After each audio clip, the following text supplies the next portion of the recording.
Bonsoir à toutes et à tous. Il est 18h en Israël, 17h en France et c'est l'heure des décrypteurs sur i24 News. Nous allons revenir sur ce qui fait l'actualité de ce mercredi 27 mai.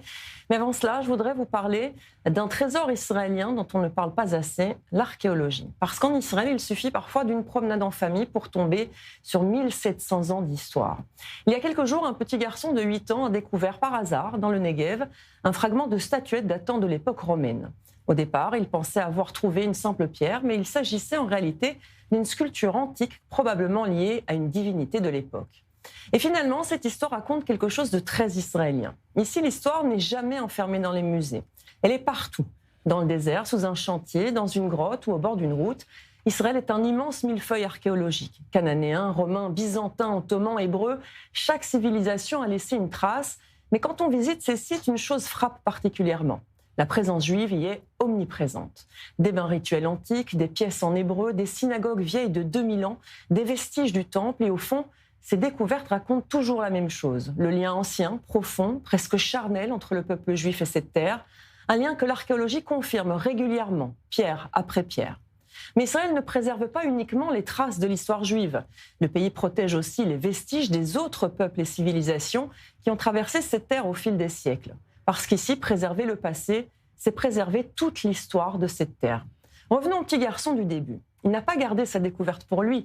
Il a remis aux autorités archéologiques israéliennes qui lui ont décerné un certificat de bon citoyen. Comme quoi, en Israël, les enfants apprennent très tôt qu'une simple pierre peut parfois contenir un trésor immense, la mémoire et l'histoire avec un grand H.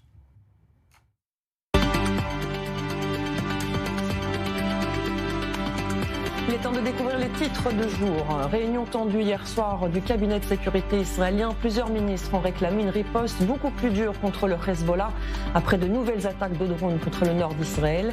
Frappe contre Beyrouth, infrastructure libanaise ou bastion du Hezbollah dans la Dahrieh. Toutes les options sont sur la table et l'armée presse l'échelon militaire d'agir.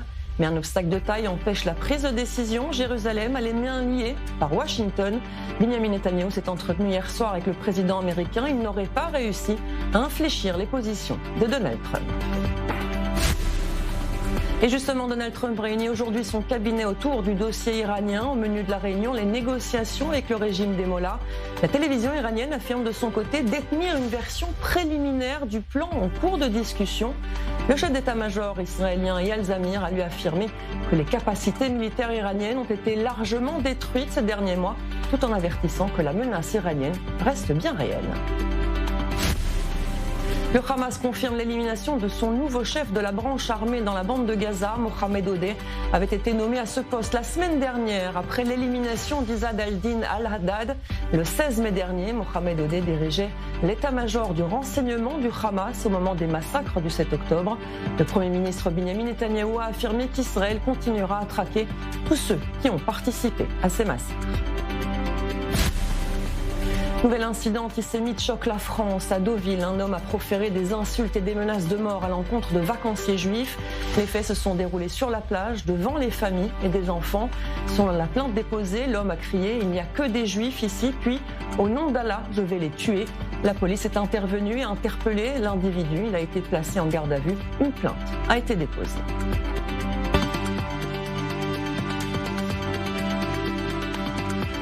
Il est temps d'accueillir nos décrypteurs de ce soir. Benjamin Chaltiel, entrepreneur, Daniel Abitbol, auteur et chef d'entreprise, et Mathias Inbar, notre spécialiste sécurité et défense. Bonsoir messieurs. Bonsoir. Je suis bien entourée ce soir pour parler. On a beaucoup de choses à se dire. Et on ne va pas perdre de temps. On va tout de suite se rendre dans le nord d'Israël. On va retrouver Jonathan Serrero à la frontière avec le Liban. Bonsoir Jonathan. Jonathan, la situation est toujours tendue dans la région. Le Hezbollah a fait état de combat en face à face avec l'armée israélienne dans le sud Liban. Oui, des échanges de coups qui se font de plus en plus violents entre Tsahal et le Hezbollah. On va revenir sur cet incident qui s'est déroulé en début d'après-midi. Il était aux alentours de 14h40 lorsque le Hezbollah a décidé d'envoyer de nouveau des drones explosifs vers la localité de Shomera qui se trouve à proximité de la ligne de front entre Israël et le Liban. Il y aurait eu plusieurs impacts. Et il y aurait eu aussi plusieurs blessés, 4 blessés, dont un grièvement. Ce sont des informations qui sont à prendre au conditionnel, car en ce moment, Tsahal mène l'enquête concernant cet incident. On devrait avoir des informations dans le courant de la soirée. Le Hezbollah qui a multiplié tout au long de cette journée des envois de drones. Cette nuit, le Hezbollah a tiré une roquette vers la localité de Kiryat Shmona. Cette roquette a atterri dans un terrain ouvert sans faire de dégâts ni de blessés. Tsahal riposte et a multiplié, intensifié ses ripostes contre les infrastructures du Hezbollah, notamment sur la zone côtière du Liban, du sud-Liban, la zone de Tyr, la zone de Nabatieh. Plusieurs avis d'évacuation ont été émis, notamment par le porte-parole en langue arabe Avishai Edri. Quelques 60 000 personnes sont concernées par ces avis d'évacuation. 150 infrastructures ont été détruites par Tsahal ces dernières 24 heures, ce qui porte à 2100 infrastructures de l'organisation terroriste chiite libanaise qui ont été ciblées et détruites par Tsahal depuis l'instauration du cessez-le-feu. C'était au mois d'avril dernier. Une bonne nouvelle, Miri, aussi, on a appris l'élimination du terroriste qui avait assassiné le major de réserve Itamar Sapir. C'était la semaine dernière au cours d'un échange de tirs entre l'armée israélienne, les soldats de l'armée israélienne et les terroristes du Hezbollah. Le terroriste se trouvait à proximité d'une église au sud Liban. Il a pu être neutralisé par les forces armées israéliennes. Miri. Merci beaucoup, Jonathan Serrero, depuis le nord d'Israël.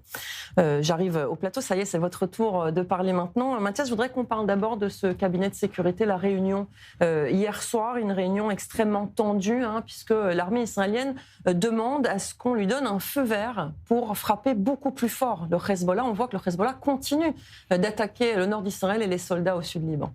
Alors, il faut dire que je suis surpris de la manière dont l'armée israélienne, ces dernières semaines, ces derniers mois, monte d'un cran et n'hésite plus à être celui ou celle qui pousse les politiques à prendre des décisions. Ce qui n'était pas le cas dans les dernières années, c'était plutôt l'inverse. Et là, si on voit, par exemple, dans le commandement sud, eh bien, on a poussé les politiques à prendre la décision de frapper très sèchement le Hamas. Là, c'est un petit peu la même chose. Ça fait des semaines que le commandement nord dit ça suffit, on ne peut pas gérer cette situation, on ne peut pas envoyer des soldats, être en position statique et avoir les mains dans le dos.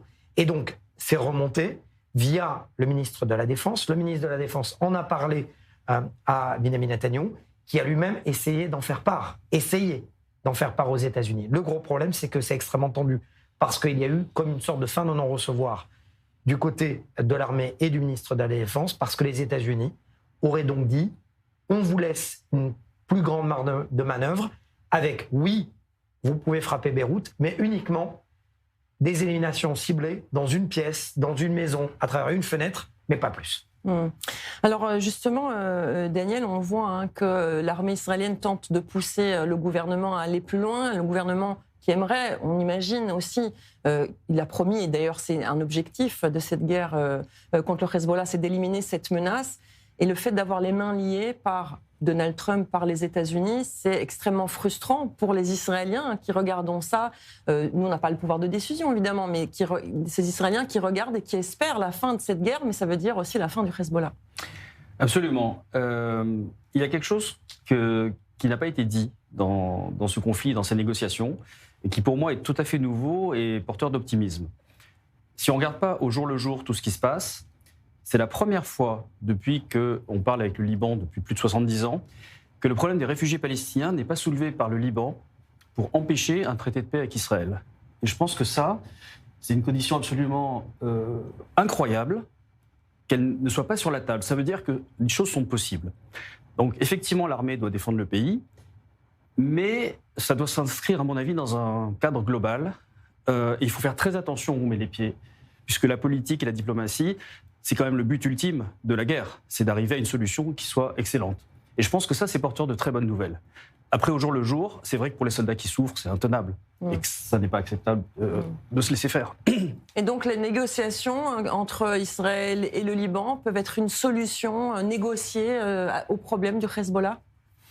Là, on est sur un vrai bras de fer entre Jérusalem et Washington. On a un Donald Trump qui semble vouloir en tout cas arrêter cette guerre. la non-reprise des combats au Liban est une condition, d'après, alors Mathias pourra confirmer ou infirmer ce que je dis, mais ça avait été une condition de l'Iran pour... ça l'est toujours. Ça l'est toujours. La ligne rouge de l'Iran, si je ne me trompe pas, c'est les frappes à Beyrouth. Pour l'instant, Israël ne frappe pas à Beyrouth. C'est sans doute la raison pour laquelle l'armée israélienne ne vise pas la Darija, par exemple. Donc on a ce bras de fer. Maintenant, est-ce que Benyamin Netanyahou va céder face à ça? C'est la question qui va se poser, qu'on va tous se poser dans les prochaines heures, les prochaines semaines. Alors justement, vous parliez des soldats qui souffrent, qui sont visés, mais il y a aussi les habitants du Nord. On va retourner justement dans le Nord, à Rosh Hanikra plus précisément. On y retrouve le professeur Nathan Lévy-Haïk. Bonsoir. Bonsoir Myri. Merci d'avoir accepté à nouveau d'intervenir sur i24 News. Je vais commencer par une question simple, mais qui s'impose aujourd'hui évidemment. Comment allez-vous dans les conditions actuelles? Fatigué. Si on devait résumer les choses à un seul mot, c'est fatigué. En clair, ce qui se passe, si on veut résumer tout ça, on vit en zone de guerre. On vit en zone de guerre avec les intercepteurs qui partent du nord vers le sud quand les missiles sont déjà passés. Du sud vers le nord, on a les canons, on a eu des tirs au sein du kibbutz, on a des explosions, on a les drones qui font des tours au-dessus de la maison, qui cherchent une cible et qui ne finissent pas à trouver. Ce qui fait qu'on a une zone géographique qui va jusqu'à Liman, depuis la frontière, qui est une zone vraiment très très difficile. On hésite à prendre la voiture. Quand on prend la voiture, on ne sait jamais trop ce qui va se passer, ce qui va nous arriver. Et il y a très peu de temps, j'étais en train de mettre de l'essence dans la voiture à la station du kibbutz et j'étais avec mon fils et le drone est arrivé au même moment que l'alerte, ce qui fait que ça devient un peu compliqué à gérer. Oui, effectivement, justement, vous êtes chirurgien, vous vous rendez au travail, on imagine. C'est un travail qu'on ne peut pas ne pas faire, j'ai envie de dire. Racontez-nous un petit peu, décrivez-nous une journée type que vous vivez en ce moment. Déjà, la première inquiétude, c'est le trajet. Passer Liman, passer Guécher-Azil jusqu'à Naria, ça va à peu près. Le premier tronçon de la route est un petit peu compliqué. Donc, dès qu'on a quelque chose à faire dans le nord jusqu'à l'hôpital, ça devient assez problématique. Passer Guécher-Azil, on est un peu plus tranquille, on est un peu plus rassuré. Il y a beaucoup moins d'alertes, il y a beaucoup moins de choses. Ensuite, il y a tout le travail à l'hôpital. On a beaucoup de blessés qui arrivent. On a les blessés, on a malheureusement quelques militaires. Et vraiment, on a une pensée pour eux. Je pense en particulier aux pilotes de nos avions qui font un travail absolument remarquable depuis le territoire israélien sur le territoire libanais et en Iran aussi. Et nos soldats qui sont sur place, qui sont du côté libanais, qui vivent, j'imagine, un enfer qui est 10 fois celui des civils dans le nord. Donc on a cette patience, on a cette espérance et cette foi dans notre armée qui fait que tôt ou tard les choses vont finir par se régler. Mais on sait tous très bien que le problème ne se réglera que depuis l'Iran, pas depuis uniquement depuis le Liban. Alors justement, on imagine que vous suivez évidemment les événements de près, les négociations entre Washington et Téhéran, les négociations aussi entre Israël et le Liban. Qu'attendez-vous des autorités israéliennes, que ce soit du gouvernement ou de l'armée israélienne? Alors c'est le vœu pieux d'un civil. Le vœu pieux d'un civil. Moi, j'ai une confiance absolue dans le président Donald Trump et dans notre Premier ministre Benjamin Netanyahu. Je sais qu'ils font un travail remarquable depuis un certain temps, mais on sait tous, et c'est mon avis personnel, c'est que la solution de ce problème au Liban et pour la partie nord du territoire, c'est l'Iran. Tant qu'on n'aura pas réglé le problème de l'Iran, il n'y a aucun espoir d'avoir quelque chose se régler au Liban et d'avoir une paix durable et un accord de paix, même de coopération, en tout cas avec le Liban, c'est clair. Donc ce qu'on demande au Premier ministre de continuer ce qu'il fait depuis le début de la guerre. C'est un excellent chef de guerre, il gère parfaitement cette guerre. On l'a vu avec le Sud depuis le mois d'octobre 2023, avec le Nord depuis quelques années maintenant. Et donc on espère que les choses vont continuer et vont finir par se régler, on dit. Comment vous vivez cette dissonance entre ce que vous subissez tous les jours, ces alertes, et le fait que, par exemple, dans le centre, on a l'impression que la guerre est quasiment finie? On est évidemment dans l'attente d'une décision de Donald Trump, mais tout de même, on vit normalement dans le centre. Comment vous vivez cette différence? Alors, il n'y a pas de sentiment d'injustice. On a tous été sous les missiles de l'Iran pendant de nombreux mois et je crains malheureusement que ça revienne à très court terme. On n'a pas cette jalousie, on se positionne un peu comme les gardiens de la frontière nord. On se sent ce devoir donc de rester en... Je vois bien que les habitants du nord qui sont à côté de la frontière sont un peu tendus. Mais on n'a pas de situation de désespoir, on a une inquiétude permanente. On se demande quand est-ce qu'on va bouger, quand est-ce qu'on va sortir, quand est-ce qu'on va faire quelque chose.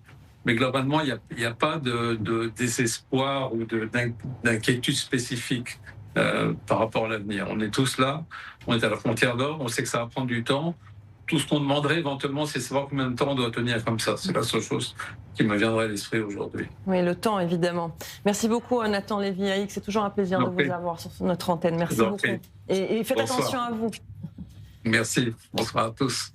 On le voit, c'est toujours cette résilience israélienne de ces habitants du Nord. Mathias, la seule question qui se pose, c'est juste combien... Ils veulent juste savoir combien de temps ils doivent tenir, mais tenir, ils vont tenir. Moi, ce qui me gêne, c'est que, bien évidemment, les soldats, et je rejoins votre propos, le fait que, bien évidemment, c'est intenable du côté de l'armée israélienne, même s'il y a un peu plus de marge de manœuvre. Mais ce qui me gêne, d'autant plus que les soldats, c'est le sentiment de fatigue de ces civils. Parce que le Hezbollah n'a jamais respecté le cessez-le-feu, malgré ce que peut dire, par exemple, une ministre en France, qui met sur un même pied d'égalité le Hezbollah et Tsahal, ce qui est impardonnable. Quand on écoute ce monsieur qui est un chirurgien, ce n'est pas un simple civil, c'est un homme érudit, c'est un homme qui comprend, c'est un homme qui a de l'expérience. Et il vous dit, on est fatigué parce qu'on nous vise. Et lorsque le Hezbollah vise, par exemple, les localités de Shomera, dont parlait Jonathan, ou Kiryat Shmona, ils visent des civils. Ça veut dire que très clairement, ils disent on n'est pas du tout concerné par vos négociations. Faites ce que vous voulez, continuez à parler et on n'est pas concerné. Et pour moi, c'est ça qui me gêne aujourd'hui. Effectivement, c'est cette dissonance, comme on disait tout à l'heure aussi, entre le respect d'Israël du cessez-le-feu, même s'il y a évidemment des opérations antiterroristes, et le non-respect du cessez-le-feu par le Hezbollah. Très clairement, en 10 secondes, quand une maison est prise pour cible dans un village au sud-Liban, c'est une maison qui était composée de terroristes ou des stocks d'armes. C'est pas la même chose à Kiryat Shmona. Alors, on l'a dit, la situation dans le Nord est étroitement liée au dossier iranien. On va se rendre à Washington, retrouver notre correspondant Antoine Lard. Bonsoir Antoine. Donald Trump réunit aujourd'hui son cabinet de sécurité pour faire un point sur les négociations avec le régime iranien.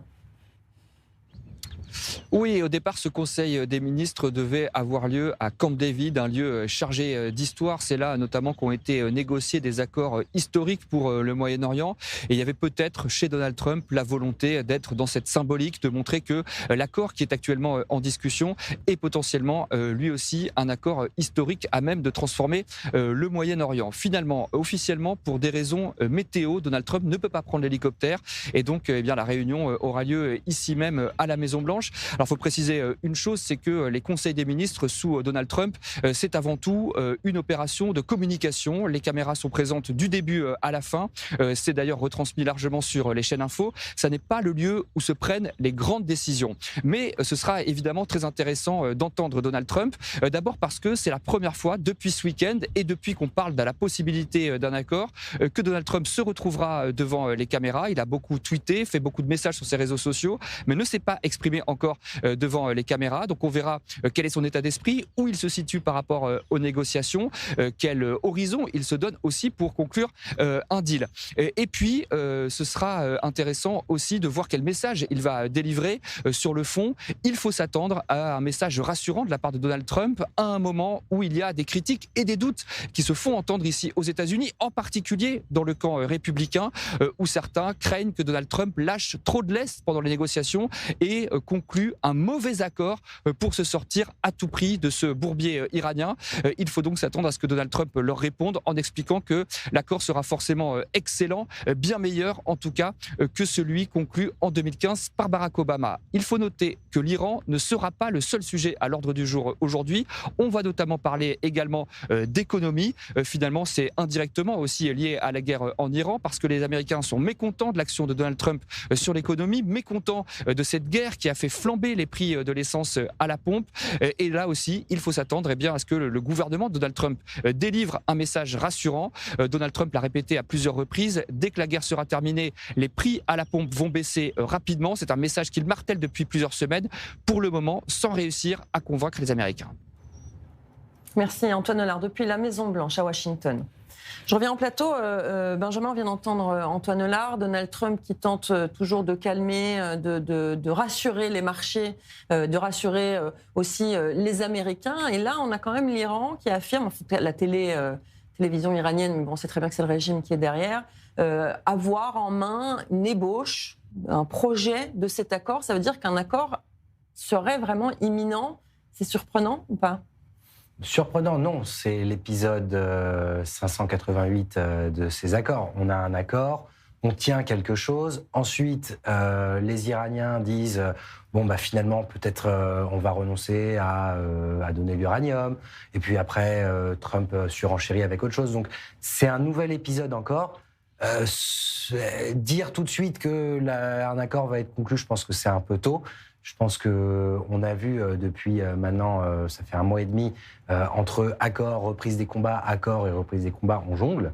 Donc c'est compliqué de se prononcer. Maintenant, ce qu'on peut voir, c'est, j'ai l'impression, une vraie volonté de Donald Trump de sortir de cette guerre. On a l'impression qu'il est rentré dans une guerre qu'il pensait maîtriser, qu'il n'a pas forcément maîtrisé sur tous les aspects, et qu'il souhaite en sortir. Alors, il dit qu'il souhaite en sortir, mais pas vraiment le plus rapidement possible, puisqu'il dit à tout le monde qu'il ne souhaite pas précipiter un accord, que ce sera un bon accord ou pas d'accord.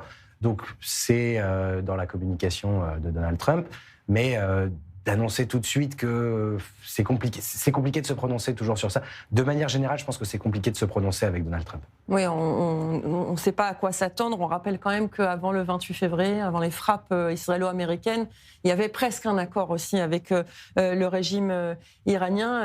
Daniel, un mot peut-être justement de cette position américaine qui n'est pas forcément celle d'Israël, en tout cas pas officiellement. C'est difficile de se mettre à leur place. Je crois qu'il y a quand même une colonne vertébrale, un point commun, c'est l'uranium, c'est le programme atomique. Moi, ce qui m'inquiète, c'est s'il y a un accord, qui va le rédiger et comment il va être respecté. Si l'uranium, comme on le dit, moi en tout cas je ne sais pas où il est, mais si on le dit qu'il est à 500 mètres sous terre, sous des millions de tonnes de débris, on ne va pas aller le chercher en 2 semaines. Comment ça va être fait ? Qui va contrôler ? Peut-être que les Iraniens l'ont enlevé, vont faire croire qu'il est là-bas. Enfin, la CIA et le Mossad ont sûrement des renseignements, mais c'est pas parce qu'on a des renseignements qu'on va le chercher en 2 minutes. Je pense qu'il y aura un accord. Je pense que contrairement à ce que l'on pense, l'Iran est dans une situation bien plus difficile qu'ils ne le disent. C'est d'ailleurs pour ça qu'ils négocient, sinon ils ne négocieraient pas, pardon. Et Donald Trump préférera une négociation, forcément, à la continuité de la guerre. Mais je pense qu'il serait capable de recommencer la guerre si jamais ça dérapait. S'il y a un échec des négociations. Il ne partira pas comme ça. Ce serait une débâcle en race campagne et il le paierait très très cher, encore plus cher que la guerre aux élections, je pense. Alors, le chef d'état-major israélien Eyal Zamir est lui revenu aujourd'hui sur cette situation avec le régime iranien. Il a affirmé que le régime avait été très affaibli, mais qu'il représentait toujours une menace pour Israël et la région. Je vous propose de l'écouter. La structure du régime des ayatollahs a été en grande partie détruite et son avenir et sa stabilité sont incertains. Ses dirigeants sont poursuivis, la plupart de ses capacités militaires ont été anéanties, le programme nucléaire a reculé de plusieurs années, son économie s'effondre et ses citoyens n'ont pas encore saisi l'ampleur du désastre auquel leurs dirigeants extrémistes les ont conduits. Et la menace actuelle a encore accentué notre nécessité d'être prêt à toute éventualité. Alors Mathias, on entend le chef d'état-major qui lui aussi se veut rassurant. Le régime iranien a été durement frappé. Il représente évidemment toujours un danger. On parlait du nucléaire, mais il y a aussi le programme de missiles balistiques et aussi les proxys qui sont toujours là. Alors affaiblis aussi grâce à Israël, parce que c'est Israël qui les a affaiblis. Qu'est-ce qu'on doit retenir finalement de ces déclarations d'Eyal Zamir ? Nous sommes prêts. Voilà le message très clair d'Eyal Zamir. Les banques de cibles sont prêtes. Il suffit de donner le top départ. C'est comme ça que je le ressens, c'est-à-dire que l'armée israélienne est prête. La vraie question, Myri, c'est que vous pouvez tenir une armée prête. La question est de savoir combien de temps. C'est-à-dire qu'à un moment, il va falloir aussi renouveler la banque de cibles. Quand vous renouvelez la banque de cibles, ça veut dire que vous utilisez des agents de renseignement que sur ça. Mais ça veut dire qu'ils ne sont pas efficaces sur d'autres secteurs. Et à un moment, effectivement, il va falloir trancher du côté soit de Benjamin Netanyahou et surtout de Donald Trump. Parce que l'armée israélienne ne va pas pouvoir sans arrêt être sur le qui-vive. C'est dangereux parce qu'on n'est pas suffisamment efficace. Et il faut être très clair, l'armée israélienne n'a pas suffisamment de ressources comme une armée américaine, par exemple. Donc à un moment, ça va tirer. La question que je pose, Myri, c'est que les Israéliens ont été transparents jusqu'au bout de la banque de cibles qui a été frappée en Iran. À chaque fois, quand on nous disait « voilà ce qu'on a frappé et voilà le résultat », les Américains disent avoir frappé 16 000 cibles.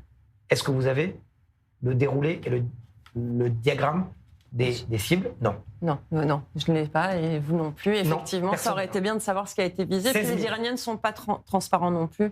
Ils ne disent pas non plus ce qui a été touché. Allez, on va marquer une courte pause. On se retrouve dans quelques instants. On parlera de ces menaces antisémites à Deauville. Restez avec nous.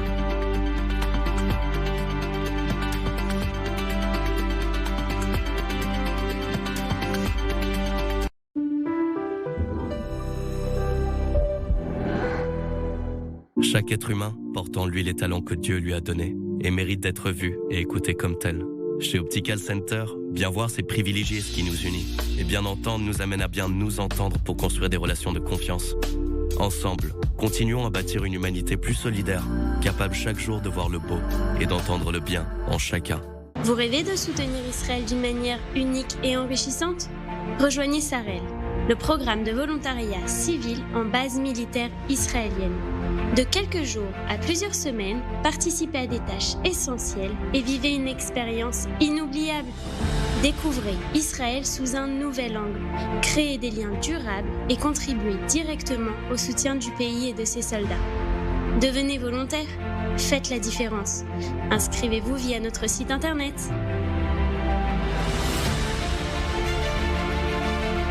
1928, sur les rives du canal de Suez, un instituteur, Hassan El-Banna, pose les premières pierres d'une force de déstabilisation à la fois politique et terroriste, la confrérie des frères musulmans. Selon lui, pour tous les problèmes, l'islam est la solution.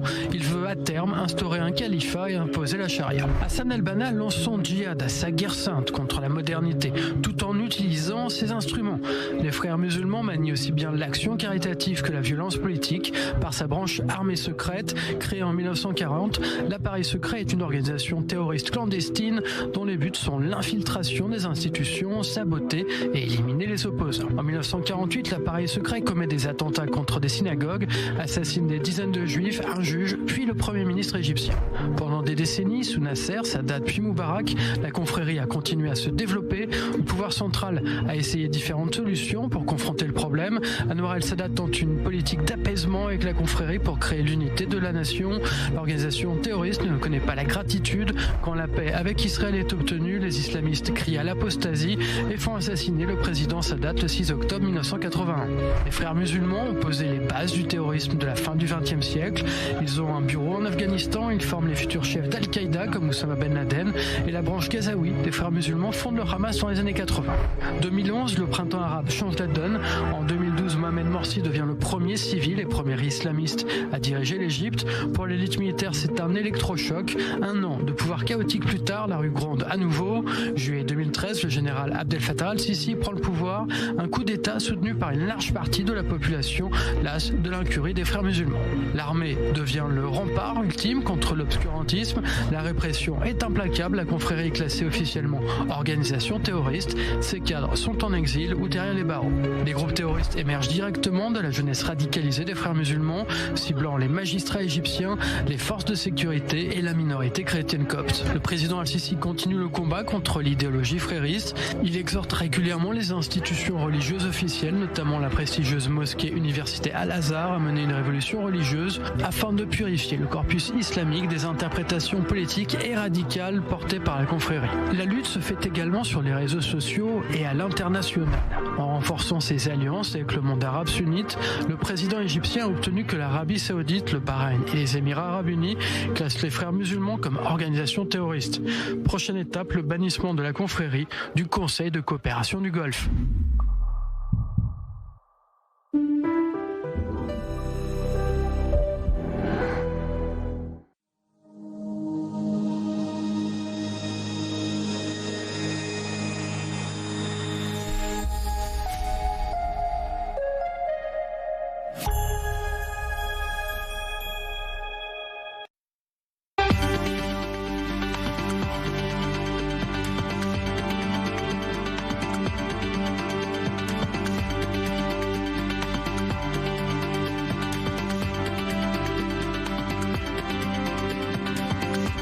Voilà de retour pour la suite des décrypteurs. Ils sont toujours là avec moi, Benjamin Chaltiel, Daniel Abitbol et Mathias Sinbar. Et je vous le disais, c'était plutôt animé pendant les 4 minutes de pause. On a discuté de l'Arabie Saoudite, des Émirats Arabes Unis, du Liban. Mais là, on va parler de l'élimination à Gaza du chef militaire du Hamas. Israël a annoncé que Mohamed Odeh a bien été tué dans une frappe ciblée. L'organisation terroriste a confirmé la mort de son leader. D'ailleurs, la procession funéraire a commencé dans la bande de Gaza. Mohamed Odeh a longtemps dirigé les services des renseignements des brigades Ezzedine al-Qassam, la branche militaire du Hamas. Il est l'un des cerveaux des massacres du 7 octobre 2023. Il a été nommé il y a quelques jours après la mort, mi-mai, de son prédécesseur, lui aussi éliminé dans une frappe israélienne.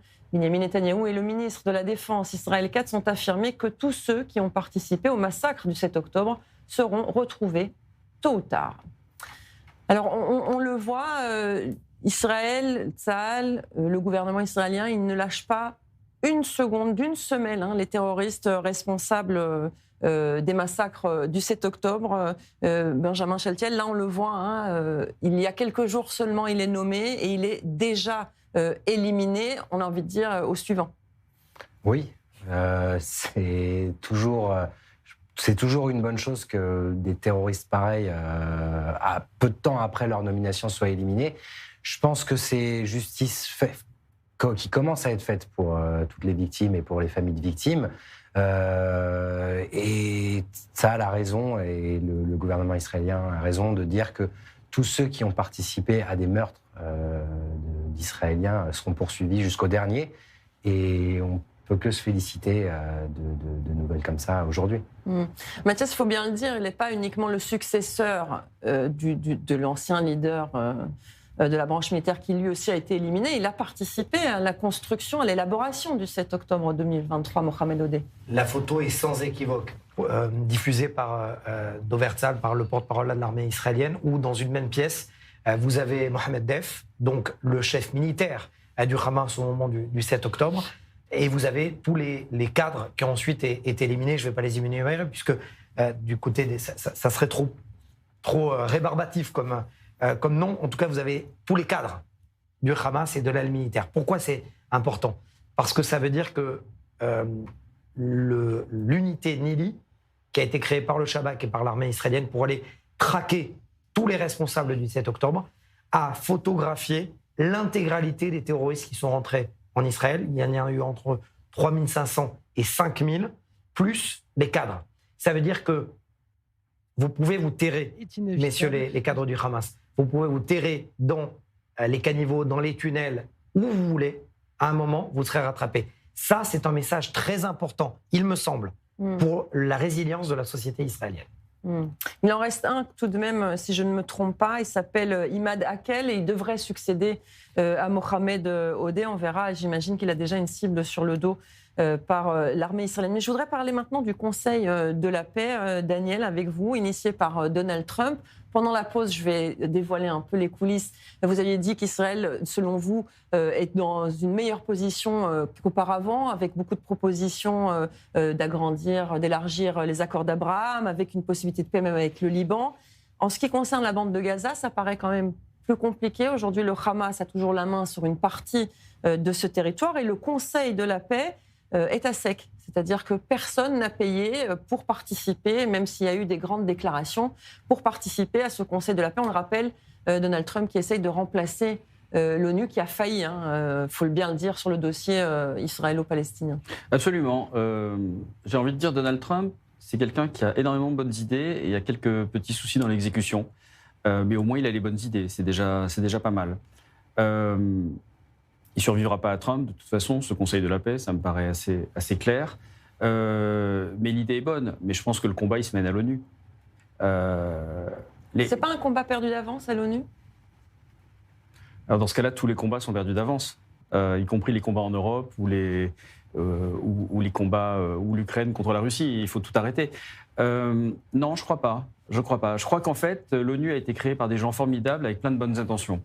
Et ils ont fait rentrer là-dedans des gens pas très sympathiques avec que des mauvaises intentions, et en majorité.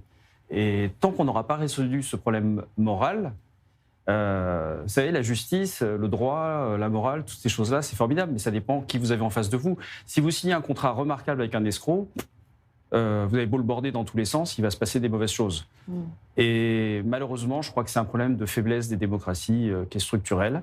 Ça ne veut pas dire qu'elles sont mortes, ça ne veut pas dire qu'elles ne réagiront pas, mais il faut à la fois des gens qui ont la vision de Trump et une exécution qui serait peut-être un peu moins provocatrice et chaotique. Le problème dans la bande de Gaza, Benjamin, c'est qu'il n'y a pas avec qui négocier. C'est-à-dire que forcément, on ne va pas négocier avec le Hamas qui est au pouvoir dans cette partie-là. Ce n'est pas le Liban où il y a un gouvernement, c'est un pays reconnu comme tel, avec un gouvernement qui soit pas toujours très stable, c'est une chose, mais en tout cas un gouvernement qui est reconnu. Le problème de la bande de Gaza, finalement, est-ce que ce n'est pas Israël qui va devoir le gérer seul ? À mon avis, forcément, si. Maintenant, vous disiez qu'il n'y avait personne avec qui négocier. C'est vrai. À l'intérieur, je parle. Peut-être à l'extérieur. Mais... À l'intérieur, exactement. Voilà. Parce que Israël, que ce soit quand il y a eu différentes guerres à Gaza, a toujours trouvé avec qui négocier. Que ce soit l'Égypte, que ce soit le Qatar. On a vu, c'est ce qu'on disait dans le sujet juste avant, Donald Trump négocier avec ses amis pakistanais et puis après ses amis chinois. Donc il y a toujours avec qui négocier. Maintenant, c'est vrai qu'à l'intérieur, on ne va pas renégocier avec le Hamas. Il va falloir trouver, et ça va être à Israël, encore une fois, de trouver avec qui négocier. Moi, j'ai peur que ce conseil de la paix, ce comité de la paix, je ne sais pas exactement comment Donald Trump l'a appelé, soit un très très beau coup de communication de Monsieur Trump, encore une fois, qui a arrêté je ne sais plus combien de guerres et qui va se vanter d'avoir encore fait une paix à Gaza. Donc c'est peu d'espoir à ce niveau-là, c'est vrai. Il faudra trouver une autre solution par rapport à ça, et c'est encore à Israël de faire ça. On aurait aimé refiler le bébé à quelqu'un d'autre, je crois. Mais là, c'est pas le cas, évidemment. On va parler... Fidji s'était proposé de régler le problème. Allez, on va parler de la flottille pour Gaza qui continue à faire parler d'elle. Plusieurs de ses militants ont été arrêtés à leur retour dans leur pays respectifs pour troubles à l'ordre public notamment. Et en Israël, le ministère des Affaires étrangères les accuse d'avoir simulé leurs blessures. Le ministère a publié des images que l'on voit à l'écran de l'activiste allemande Nesrin Zeiter à 3 moments différents, debout et souriante en Israël, allongée sur une civière avec une minerve à son arrivée en Turquie, puis debout, sans minerve, à son retour en Allemagne. Depuis le retour, de nombreux militants ont fait état de maltraitance de la part d'Israël. Certains ont affirmé avoir été agressés sexuellement, voire violés. Israël, de son côté, nie tout mauvais traitement. Une réaction peut-être à ces accusations. Il y a ces images qui sont sans équivoque. C'est pas Israël qui a posté ces images. Ce sont des images qui viennent de l'étranger, où on les voit sur une civière, puis debout. C'est assez étonnant, Daniel. On a envie d'en rire. En fait, c'est dramatique. C'est-à-dire qu'il faut vous rendre compte que la moitié de l'image, donc celle où elle est sur la civière, a été diffusée à des centaines de millions, voire des milliards de gens qui vont le prendre comme argent comptant et que les dommages sont colossaux. Aujourd'hui, vous avez 2-3 milliards de personnes qui ne voient que ces images. Et les dommages sur Israël sont absolument phénoménaux. Et malheureusement, je crois que, je parlais tout à l'heure de la résolution des problèmes par la diplomatie, par d'autres solutions, on est très concentré, à juste titre, sur le militaire. Et il serait temps que, je crois qu'on a vaguement parlé il n'y a pas longtemps, de faire une division digitale pour lutter contre... Enfin, ça fait 25 ans qu'on aurait dû la faire. Ce que le Qatar a compris, ce que la Turquie a parfaitement compris, ce que la Russie maîtrise et sous-traite parfaitement. Et là-dessus, je crois qu'on a un petit peu de retard. J'ai juste un avis personnel, ça n'a rien à voir. Je parle à une femme et je m'adresse à toutes les femmes. Parce que lorsque vous avez des participantes de la flottille qui banalisent malheureusement le viol. C'est-à-dire que vous avez elles vont sur des plateaux de télévision en disant « j'ai été violée ». C'est terrible pour l'image du viol comme arme de guerre utilisée par Daesh au Maghreb islamique contre les Nigérianes. Allez demander aux Nigérianes. Si le Hamas contre les Israéliens. Le Hamas, je vais y venir, le Hamas contre les Israéliennes, les Yazidis. Allez leur demander si elles acceptent qu'on utilise le viol comme arme de propagande et non plus comme vraie arme de guerre. J'ai une vraie question, Mathias. Est-ce que cette détention n'a pas été filmée par les autorités israéliennes ? Parce qu'aujourd'hui, ce qui pourrait sauver Israël, c'est d'avoir filmé. Une partie. Et c'est là où je suis en rage on ne va pas revenir sur le débat de la mauvaise communication d'Itamar Ben-Gvir. Parce qu'au moment où la Chayatet 13 est rentrée en action, il y a eu une décision, vous parliez de digital, du ministère des Affaires étrangères. Pour la première fois, on a équipé quasiment l'intégralité des soldats d'une GoPro. Ces images ont été filmées à partir de l'arraisonnement jusqu'à les avoir amenées sur le bateau. Ces images devaient être utilisées à la base comme, justement, comme moyen de communication en disant voilà comment ils nous ont provoqués, voilà ce qui s'est passé. Depuis, il y a eu un effet terrible des images d'Itamar Ben-Gvir et c'est pour ça que ces images ont eu du mal à être utilisées ensuite. Mais je rejoins ce que Daniel disait, c'est-à-dire que le mal a été fait. Donc rattraper remouliner pour rattraper le retard, c'est un peu compliqué quand même. Mais est-ce que c'est pas finalement quelque chose qui était prévisible, ces accusations de toutes sortes contre Israël? C'était peut-être même, je ne sais pas, je ne suis pas dans la tête des participants de cette flottille. On a peut-être qui sont de très bonnes intentions et de bonne volonté, mais en tout cas de nuire à l'image d'Israël. Si, bien sûr, on l'avait déjà vu, on parlait d'épisodes tout à l'heure, on l'avait déjà vu dans le premier épisode de la flottille, où ils avaient dit, alors je crois que c'était Rima Hassan qui avait dit qu'elle avait été maltraitée. Pareil, c'était, je crois, un politologue français qui avait raconté ça aussi. Peu importe, on est dans la continuité, quoi qu'il arrive, de ce premier épisode. Là où je suis beaucoup plus pessimiste que mes deux camarades, c'est dans la communication. Je pense qu'on pourra faire ce qu'on veut. Israël pourra faire tout ce qu'il veut. C'est pas un problème d'Itamar Ben-Gvir ou de Bezalel Smotrich. Je pense que le nombre d'antisémites bruyants sera supérieur à toutes les communications qu'on pourra faire. C'est mon avis.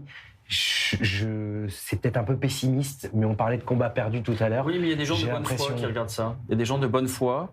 Il y a des gens qui sont conquis d'avance. Il y a des gens qui regardent, qui ont des bonnes âmes, et qui regardent ça et qui ne comprennent pas.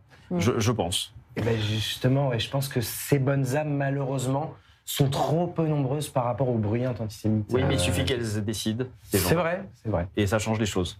Allez, on va parler maintenant de ces menaces antisémites justement proférées sur la plage à Deauville. Plusieurs personnes juives ont été menacées par un homme qui a proféré des insultes antisémites et des menaces de mort devant des familles et des enfants. Selon les témoignages et la plainte déposée, l'individu aurait notamment crié « Au nom d'Allah, je vais les tuer ». Le suspect a été interpellé et placé en garde à vue. La scène a été filmée. Je vous propose de regarder.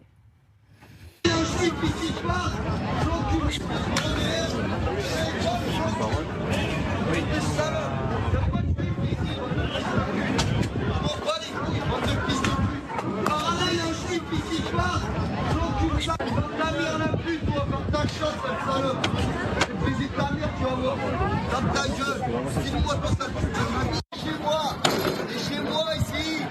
Oh, tu l'as, pas il a envolé, bande de fils de pute. Bande de salade. Bande de salade, bande de gueule, par chez moi. J'ai tué. Bande de fils de pute. Et nous sommes en ligne avec l'avocat Benjamin Ben-Simon. Bonsoir, maître. Bonsoir, madame. Vous êtes l'avocat de l'association Observatoire Juif de France qui s'est saisi de l'affaire après avoir eu un signalement d'une personne qui a déposé plainte. Et tout d'abord, est-ce que vous avez des nouvelles du plaignant? Parce qu'on imagine que ce n'est pas facile de vivre ce genre de scène. Oui, tout à fait. Il est chez lui et il est bien content d'y être. Mais il ne se considère comme victime, mais surtout comme victime à titre collectif. Pour lui, c'est tous les Juifs qui étaient présents sur cette plage, et ils étaient nombreux à Deauville, qui sont véritablement victimes. On a un homme qui s'est promené, et on arrive maintenant à reconstituer sa déambulation antisémite, et c'est véritablement ça. Un homme qui s'est promené sur les planches de Deauville, c'est un lieu extrêmement symbolique. On est presque dans la rue des Rosiers, j'allais dire, un lieu très symbolique pour la communauté juive. Et cet homme, manifestement, cherchait à en découdre, cherchait des Juifs, a commencé crescendo à insulter, traiter de sales Juifs, chercher un Juif, pointer les gens du doigt en leur demandant s'ils sont Juifs, et progressivement à proférer des menaces, d'abord des menaces de violence, et puis après des menaces de mort visant les Juifs présents sur la plage.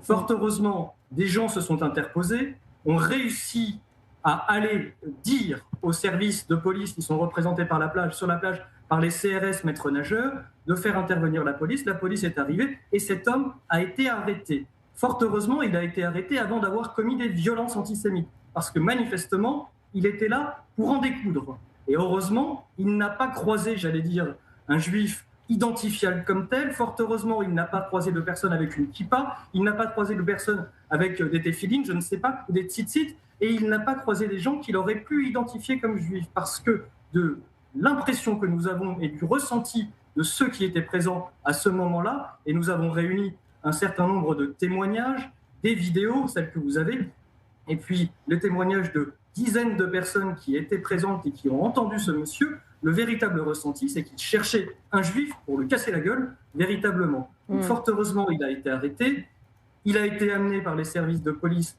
au commissariat. Je vous ai entendu dire qu'il était en garde à vue, qu'il avait été placé en garde à vue. Je n'en ai malheureusement aucune certitude. À l'heure actuelle, nous savons qu'il avait été relâché et qu'il n'a pas encore été placé en garde à vue. Mais maintenant, avec les vidéos qui sortent, avec les témoignages qui sortent, avec la plainte qui a été déposée et puis les autres plaintes qui sont en train d'être déposées, comme je vous l'ai dit, tous les gens de confession juive qui étaient présents sur la plage à cet endroit-là sont victimes de ces menaces qui visaient collectivement les juifs. Donc j'invite, si vous me le permettez, les autres personnes qui étaient là à aller déposer plainte et ainsi la justice pourra pleinement faire son travail. Et Maître Julien Ben-Simon, ce qui est rassurant tout de même dans ce que vous nous expliquez, c'est la réaction des personnes présentes, le fait qu'elles ont appelé la police, elles ont maîtrisé l'individu pour qu'il soit arrêté. Au final, on n'est pas face à une passivité des personnes présentes et ça, c'est déjà une bonne nouvelle. Mais ça, c'est fondamental. Ça montre que le membre de la communauté juive, quand on se mobilise, quand on va en groupe pour arrêter, pour faire en sorte que soit arrêté un individu, on peut se mobiliser. Ça montre que quand on va déposer plainte et qu'on agit auprès des services de police, la justice et la police agissent.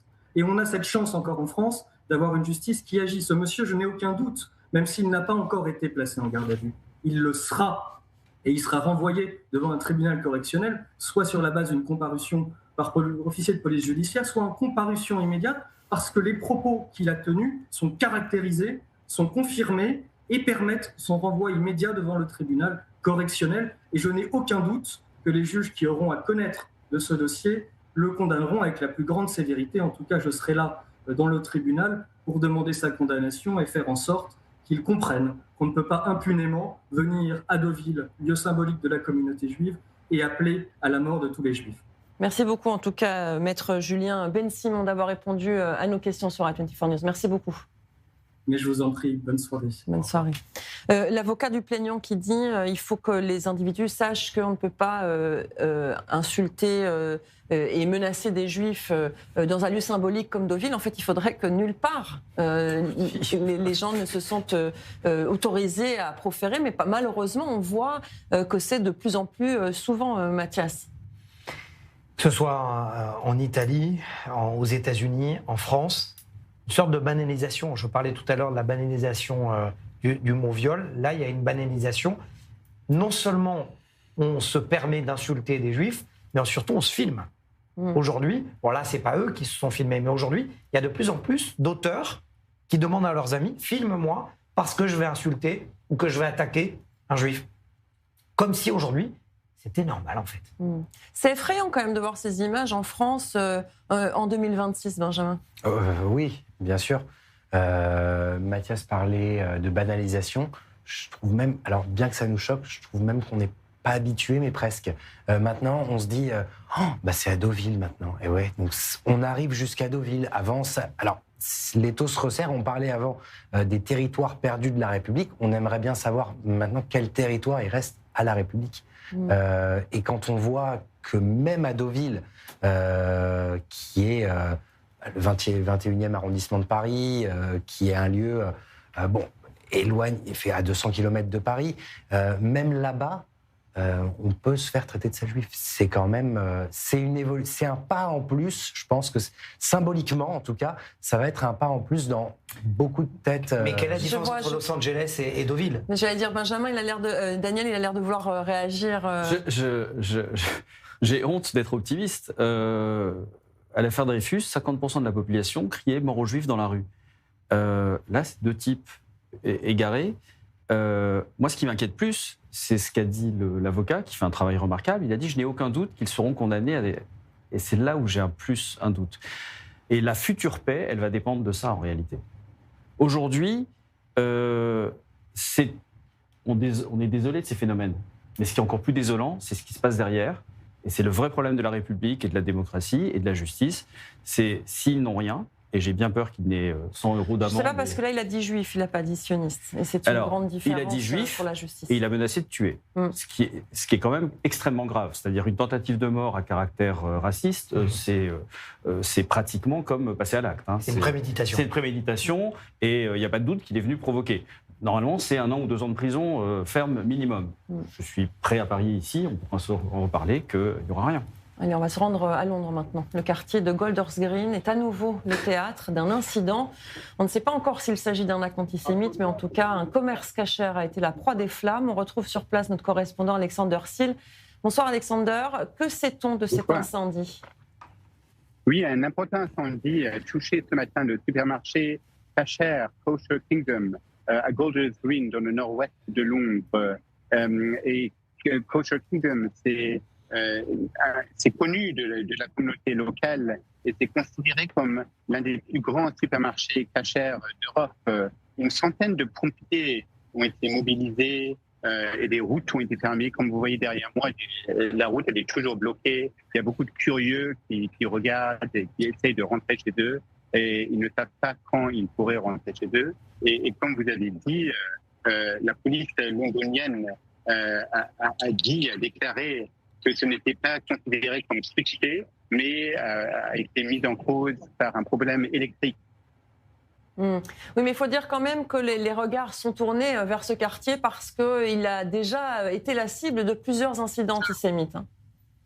Oui, absolument. L'émotion reste très forte dans ce quartier. Il y a eu plusieurs incidents antisémites, notamment en mars, des ambulances de la compagnie juive Hatzolah ont été incendiées près d'une synagogue. Et en mi-mai, le roi Charles III est venu ici même à Golders Green pour rencontrer la communauté locale.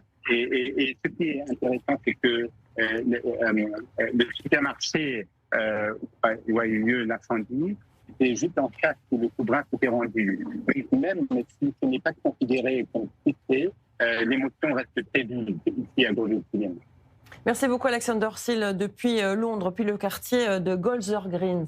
Et c'est devenu presque un symbole ce quartier. Alors là, c'est un incendie. Il faut rappeler quand même que c'est la canicule en ce moment à Londres, ce qui pourrait aussi expliquer l'intensité de ce feu. Mais on ne peut pas s'empêcher, malheureusement, de penser à un acte malveillant. L'enquête, évidemment, le dira si oui ou non. Le fait de devenir presque parano, c'est ça aussi qui est inquiétant, Daniel. Même les paranos ont des ennemis, hein.